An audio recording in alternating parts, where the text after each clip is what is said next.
jumping in your gas, even like a bit harder, a bit harder, yo. I'm a rider, provider, bring the heat, yeah, I'm up in the fire. I'm a link, keeps going up wider, so my job is, I'm a rider.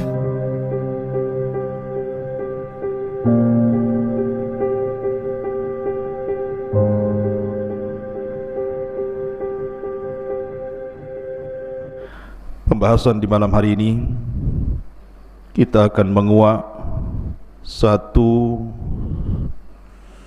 kisah yang menarik tentang sumur Barhut, yang konon sumur ini dijadikan tempat penjara bagi para bangsa jin. Sumur Barhut yang ada di Hadral Maut. Ma'asyiral muslimin yang dimuliakan Allah Subhanahu wa taala,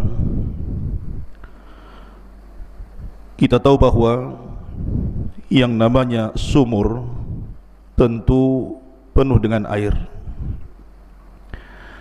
dan air adalah sumber kehidupan.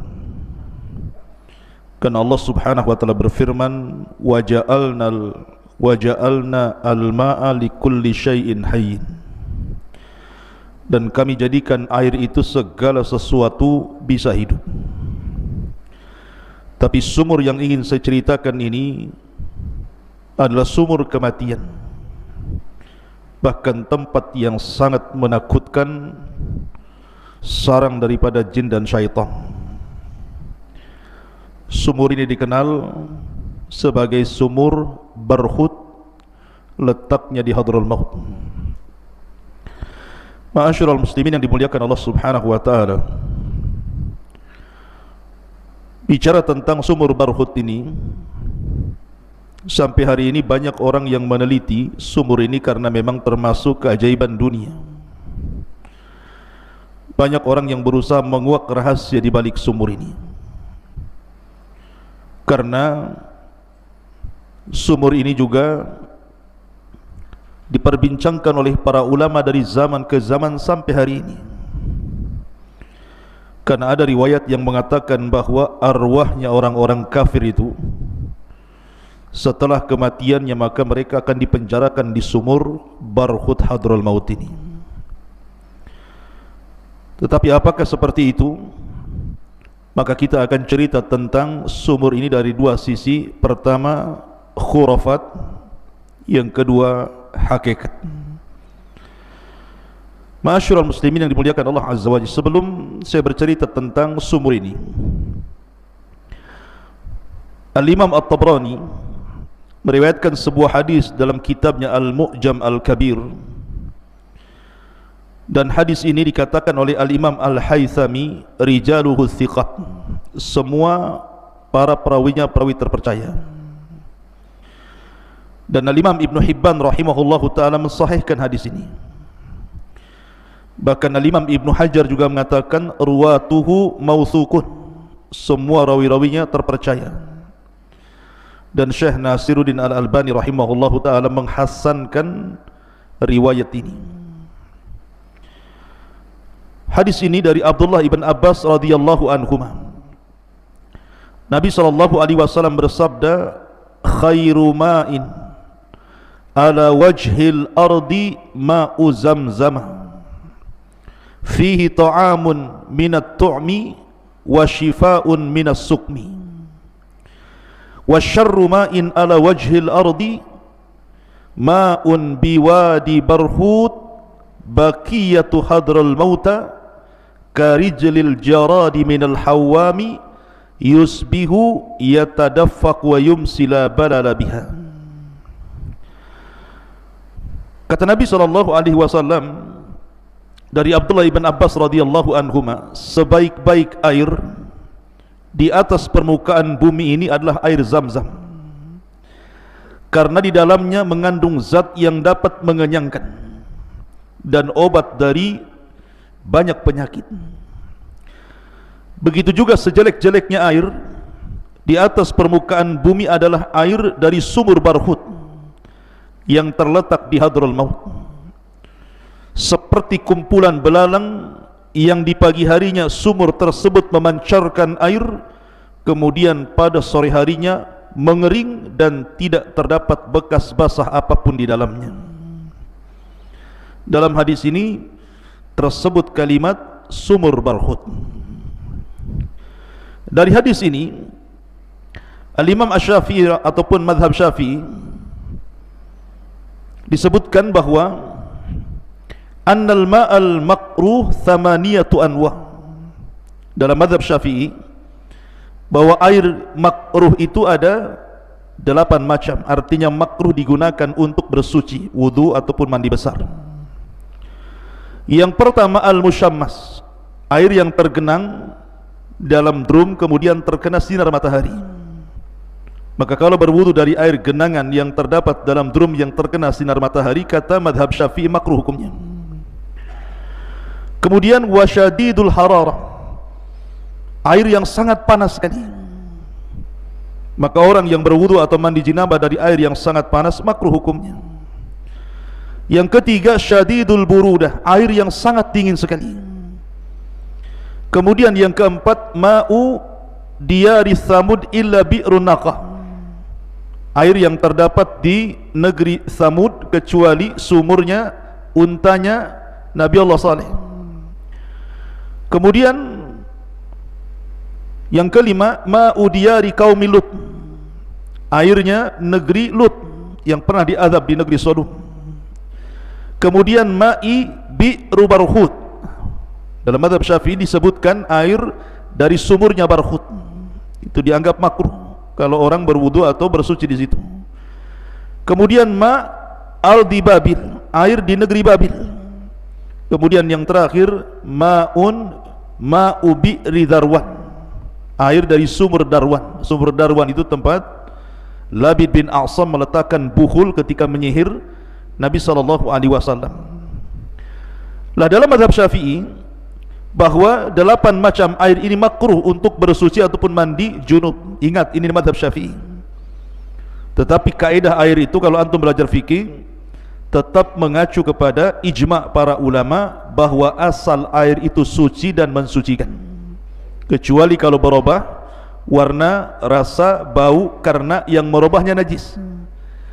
Tapi selama sifat air itu tidak berubah warnanya, tidak berubah rasanya, tidak berubah baunya, maka hukum air itu suci. Tapi sekali lagi ini saya menyebutkan mazhab Syafi'i karena ada berkaitan dengan sumur barhut. Taib, ma'asyiral muslimin yang dimuliakan Allah Subhanahu wa taala, di mana letak sumur barhut ini? Letak sumur barhut ini tepatnya di sebuah lembah yang terdapat di provinsi Hadraul Maut. Jadi berdekatan dengan Bukit Hud atau kuburan Nabi Hud alaihi salatu wassalam. Kira-kira kalau ditempuh dengan perjalanan itu sekitar 2 jam dari negeri Tarim. Ya, ada kota Tarim di sana. Itu sekitar 2 jam dari Tarim ini ke sumur barhut itu. Dan masuk ke provinsi Hadraul Maut, lintasan arah menuju provinsi Mahram gitu. Mungkin kalau sekarang Yaman Selatan. Ada yang kemudian mengukur kedalamannya sumur ini. Ada yang mengatakan bahwa sumur ini atau sumur barhut ini memiliki 600 kaki. 600 kaki itu maksudnya lebarnya 450 kaki dan panjangnya 120 kaki. Atau dengan kata lain ada yang mengatakan bahwa kalau seandainya luasnya dikira-kira, maka sumur barhut itu sekitar 100 meter persegi dan memiliki kedalaman 250 meter. Bayangkan 250 meter, seperti apa dalamnya itu? Kita tengok sumur 10 meter saja sudah dalam kali. Ini kedalamannya sampai 250 meter. Tentunya dengan kira-kira para peneliti ya. Adapun apakah memang 250 meter, wallahu alam. Dan apakah orang pernah masuk ke sumur itu juga Allahu a'lam. Tapi yang jelas bahwa karena sumur ini sangat fenomenal, khususnya di negeri Yaman. Kemudian juga ada riwayat yang mengatakan bahwa arwahnya orang-orang kafir tertahan di sumur barhut inilah akhirnya menjadi terkenal.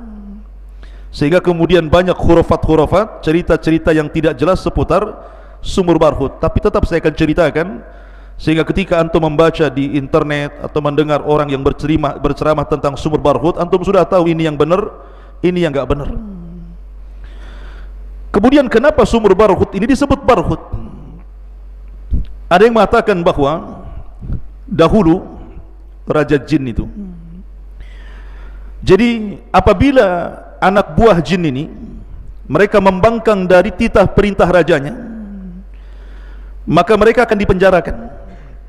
Maka raja jin pun kemudian membuat sumur sedalam tadi, kemudian digunakan untuk memenjarakan setiap jin yang membangkang kepada rajanya, dimasukkan ke sumur itu. Ini satu kisah, bukan riwayat, ini kisah, konon seperti itu. Ada juga kisah yang lain mengatakan bahwa dulu di Yaman itu ada kerajaan namanya Himyar.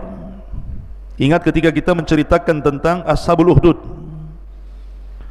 yang rajanya Dzunwas, itu ada kaitan dengan Himyar.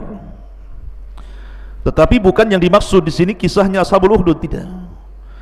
Tapi ada salah satu raja Himyar itu sebelum meninggal, maka dia kemudian takut kalau seandainya hartanya berupa emas yang begitu banyak itu akan diambil orang.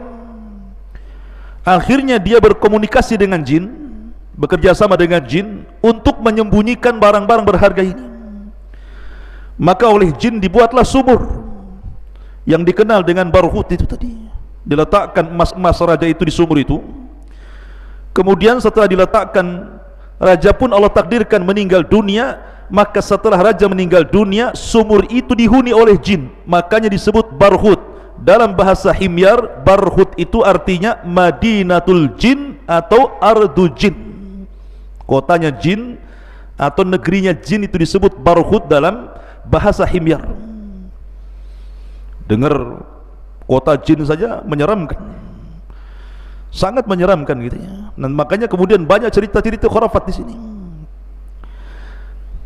Itu dari segi penamaan Barhut. Tetapi dua kisah ini tentu kalau kita timbang lebih dekat ke khurafat dibandingkan ke hakikat, karena tidak ada sanad yang jelas tentang dua kisah ini masalahnya. Ma'asyiral muslimin yang dimuliakan Allah Subhanahu wa taala, adapun kisah-kisah yang banyak menyebar di internet ataupun di masyarakat Yaman sendiri ya, tetapi sekali lagi lebih dekat kepada khurafat dibandingkan kepada hakikat. Pertama, satu kisah. Jadi dahulu ada seorang musafir. Jadi ada para musafirin itu, mereka kehabisan bekal air sehingga mereka kehausan. Sehingga karena mereka kehausan, mereka mencari air. Rupanya sampailah mereka di sumur Barhut tadi. Karena dalamnya, akhirnya salah seorang di antara mereka terpaksa harus turun menggunakan tali. Ketika sampai di dalam sumur itu, tiba-tiba dia menjerit-jerit dan meminta tolong untuk diangkat. Akhirnya kemudian teman-temannya menarik tali itu. Ketika sampai di atas, rupanya yang terangkat tinggal kepalanya dan badannya sudah tidak ada lagi. Ngeri tidak? Diangkat tinggal kepalanya, badannya nggak ada. Apa enggak ngeri tuh? Ini satu cerita. Kemudian cerita yang lain, bahwa dahulu ada seorang ibu sedang bermain-main di sekitar sumur itu, kemudian meletakkan bayinya di sampingnya itu. Kemudian ibu ini pergi sejenak, sesaat gitu kah, karena sebuah ada hajat. Ketika balik lagi, rupanya bayi itu sudah hilang. Konon katanya bayi itu kemudian dicuri oleh jin yang ada dalam sumur itu, kemudian dimasukkan ke dalam sumur. Itu cerita-cerita ma'ruf ya. Ma'asyiral muslimin yang dimuliakan Allah Azza wa Jalla. Kemudian ada cerita lagi bahwa sumur itu airnya itu seperti gula manis, tetapi warnanya sangat hitam dan busuk. Kemudian di dasar sumur itu ada pohon-pohon yang ranum yang hijau dan banyak burung merpati, kemudian banyak ular di situ. Sehingga apabila di malam hari terdengar suara-suara aneh yang berbagai macam suara muncul dari sumur itu, dan orang ketakutan karena itu. Lah tiga kisah ini masyhur kalau antum baca di internet. tetapi semua tidak ada sanadnya karena kesannya khurafat masalahnya. Ini bukan sebuah hakikat. Ma'asyiral muslimin yang dimuliakan Allah Subhanahu wa taala. Akan tapi hadis yang saya baca tadi, hadis bahwa sebaik-baik air di permukaan bumi adalah air Zam-Zam, dan seburuk-buruk air di permukaan bumi adalah air yang terdapat di lembah Barhut. Ini sahih hadis ini. Ya. Hadis ini sahih dan dihasankan oleh Syekh Nasiruddin Al-Albani rahimahullahu taala. Bahkan ada sebuah riwayat yang lain tentang masalah sumur Barhut ini dikeluarkan oleh Abdul Razak dalam musannafnya dari jalan Sufyan ibn Uyainah dari Furat Al-Qazzaz dari Abi Tufail dari Ali radhiyallahu anhu, dia mengatakan khairu wadiyaini fin nasi dhi Makkah wadin fil hindi habata bihi Adam fihi hadhi tibul ladhi tatayyabuna bihi wa syarru wadiyaini fin nasi wadil ahqafi wa wadi bihadral maut yuqalu lahu Barhut. Kata Nabi, kata Ali radhiyallahu an, sebaik-baik dua lembah bagi manusia, pertama di Makkah, lembah yang ada di Mekah, dan yang kedua lembah di mana ketika Adam diturunkan dari sorga ke bumi. Kemudian seburuk-buruk dua lembah bagi manusia, dua, pertama lembah Ahqaf dan yang kedua lembah Hadral Maut yang dikenal dengan Barhut tadi. Hadis ini sanadnya sahih. Ma'asyiral muslimin yang dimuliakan Allah Azza wa Jalla, masalahnya ada sebuah hadis ataupun riwayat, bukan hadis, riwayat yang mauquf sampai kepada sahabat Nabi sallallahu alaihi wasallam. Seperti contohnya Anas bin Malik radhiyallahu anhu mengatakan, arwahul mu'minina ilal jabiyati wa arwahul kafirina ila wadin bihadral maut yuqalu lahu Barhut. Dari Anas radhiyallahu anhu mengatakan bahwa ruh-ruhnya orang yang beriman ditempatkan di Jabiyah. Jabiyah ini sebuah tempat yang ada di Syam. Adapun ruhnya orang-orang kafir ditempatkan di bukit Hadral Maut yang disebut dengan Barhut, dalam sumur Barhut tadi. Ini satu riwayat. Kemudian juga Ali radhiyallahu anhu mengatakan, khairu wadin nasi wadi Makkah wa syarru wadin nasi wadil Ahqaf wa wadi Hadral Maut yuqalu lahu Barhut fihi arwahul kufar. Sebaik-baik bukit manusia adalah bukit Mekah, dan seburuk-buruk bukit manusia adalah bukit Al-Ahqaf. Kemudian bukit Hadral Maut yang disebut dengan Barhut, di dalamnya terdapat ruh orang-orang kafir. Kemudian riwayat yang ketiga, Abdullah bin Umar radhiyallahu anhu mengatakan, inna arwahal kufar tujma'u bi Barhut. Sesungguhnya ruhnya orang-orang kafir dikumpulkan di Barhut. Wa arwahul mu'minina fil Jabiyah, dan dikumpulkannya ruh orang-orang yang beriman di Jabiyah. Barhut bil Yamani wal Jabiyatu bisyam. Adapun Barhut letaknya di Hadral Maut Yaman dan Jabiyah letaknya di Syam. Ma'asyiral muslimin yang dimuliakan Allah Azza wa Jalla, bagaimana pandangan para ulama? Betulkah ruhnya orang-orang kafir setelah kematiannya dipenjarakan di sumur Barhut, dan ruhnya orang-orang yang beriman dipenjarakan di Jabiyah? Maka para ulama mengatakan semua riwayat yang mengatakan bahwa ruhnya orang-orang kafir berada di sumur Barhut ataupun ruhnya orang-orang yang beriman di Jabiyah, tidak ada yang sahih. Ingat, tidak ada yang sahih. Semuanya mauquf kepada para sahabat Nabi SAW dan sanadnya bermasalah, sehingga tidak ada cerita tentang arwah. Karena kemarin kita sudah berbicara tentang alam arwah, bahwa ruh itu adalah kuasa Allah. Yas'alunaka 'anir ruh qulir ruhu min amri rabbi. Mereka bertanya-tanya soal ruh, katakan ruh itu urusan Allah Azza wa Jalla. Maka kita katakan, lalu ruh itu di mana? Antara menunggu setelah kematian sampai kiamat dibangkitkan itu. Maka kita katakan secara umum, ruhnya orang-orang kafir di neraka dan ruhnya orang-orang yang beriman di sorga. Dan ini berdasarkan nas Al-Quran, kalla inna kitabal fujjari lafi sijjin wa ma adraka mas sijjin kitabu markun kalla inna kitabal abrar lafi illiyin. Allah mengatakan bahwa ruhnya orang-orang yang beriman di Iliyin di sorga, adapun ruhnya orang-orang kafir di Sijin di neraka yang paling dasar. Itu pendapat yang sahih. Walaupun ada perincian, ruhnya para syuhada tergantung di bawah-bawah arasy, ruhnya orang-orang yang beriman tergantung di pohon-pohon sorga, kemudian ruhnya secara umum ada yang masih tertahan di kuburan. Itu khilaf para ulama. Tapi tidak ada yang sahih riwayat yang mengatakan bahwa ruhnya orang kafir berada di sumur Barhut ataupun ruhnya orang-orang mukmin berada di Jabiyah.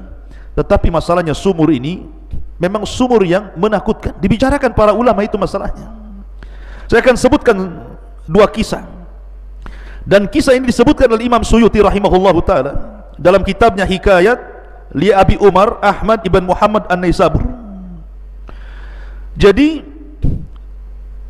ada cerita seperti ini dulu. Ada seorang laki-laki di Mekah. Laki-laki ini asalnya Khurasan, tapi tinggal di Mekah. Lah laki-laki ini orang baik. Jadi banyak orang-orang yang menitipkan barang kepada laki-laki ini. Jadi kalau antum safar, takut barangnya hilang, diletakkan di rumah laki-laki ini. Saking baiknya banyak orang yang menitipkan barang sama dia. Jadi suatu ketika ada orang yang menitipkan uang kepada laki-laki yang baik ini 1000 dinar. Banyak 1000 dinar. Akhirnya setelah dititipkan uang 1000 dinar, kata Imam Suyuti kisahnya ini, kemudian orang yang menitip uang ini pergi. Allah takdirkan orang ini, orang yang baik ini meninggal dunia.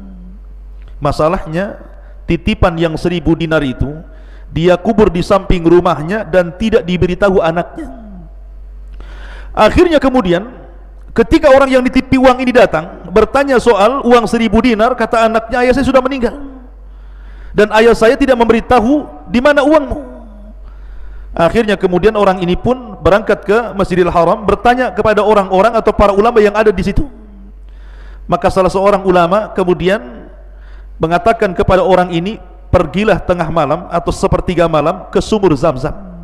Karena ada yang berpendapat bahwa ruhnya orang-orang yang beriman itu diletakkan di sumur Zam-Zam masalahnya. Jadi pergilah ke sumur itu.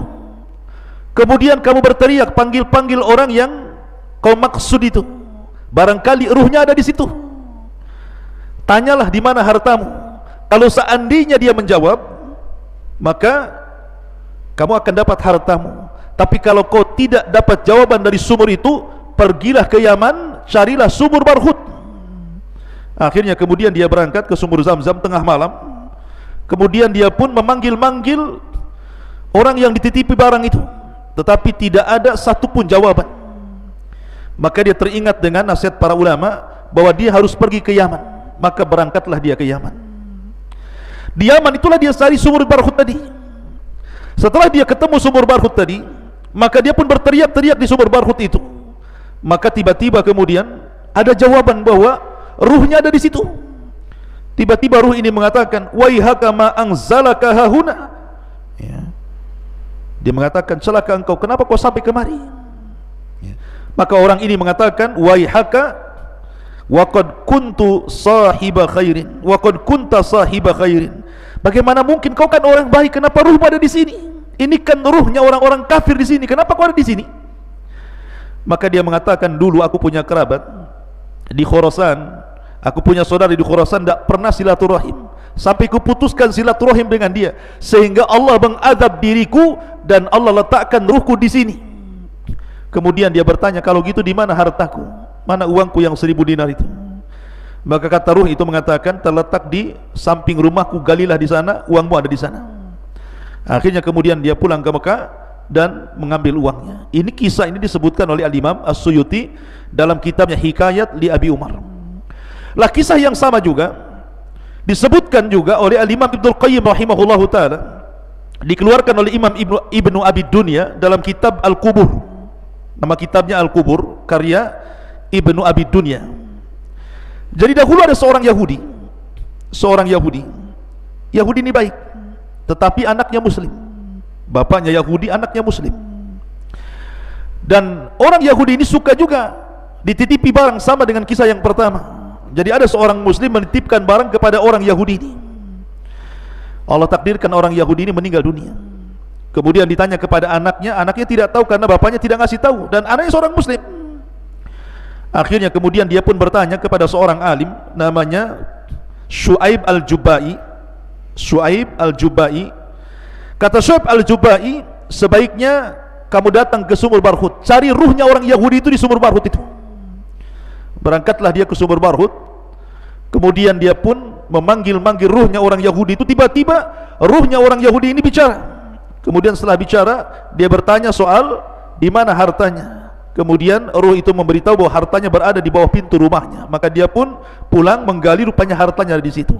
Lah kisah ini disebutkan oleh Imam Al-Imam Ibnu Qayyim rahimahullah ta'ala, dan dikeluarkan oleh Imam Ibnu Abi Dunya dalam kitab Al-Kubur. Tetapi ikhwan, ingat dua riwayat ini juga masih dipertentangkan para ulama tentang subut dan tidaknya. Dan pendapat yang kuat bahwa dua riwayat ini pun lemah, sehingga tidak ada satupun cerita soal sumur Barhut itu yang sahih. Semua khurafat, semua hanya cerita fiktif, sehingga kita kembali kepada asal bahwa ya mungkin namanya sumur. Sumur itu mungkin menakutkan karena memang dalam sekali.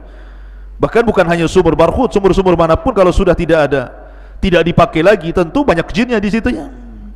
Karena ada orang-orang sekitar sumur itu, kalau antum tengok di YouTube gitu ya, sumur Barhut gitu kan, diwawancarai gitu ya, bahwa banyak suara-suara yang terdengar dari dalam sumur itu. Apalagi malam hari katanya ada suara menangislah bayi, ada suara burung, ada suara macam-macam suara. Memang menakutkan sekali katanya. Saya enggak, walaupun pernah diaman, saya belum pernah ke sumur Barhut, karena sumur Barhut itu kan di tengah-tengah padang pasir masalahnya.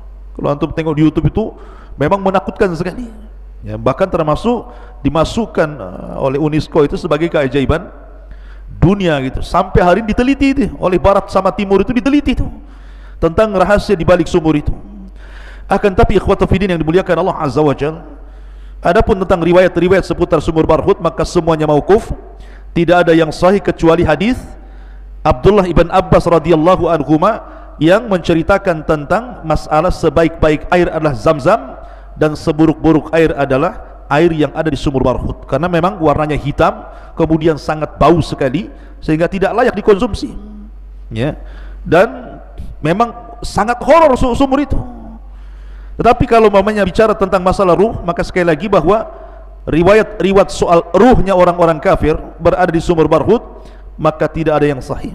Dan para ulama mengatakan bahwa kita kembali kepada zahir Al-Quran, ruhnya orang-orang yang beriman di Illiyin dan ruhnya orang-orang kafir di Sijin. Inilah diantara kisah sumur Barhut yang ada di negeri Hadral Maut Yaman. Subhanakallah bihamdika, asyhadu an la ilaha illa anta, astaghfiruka wa atubu ilaik. Allah ta'ala. Assalamualaikum warahmatullahi wabarakatuh.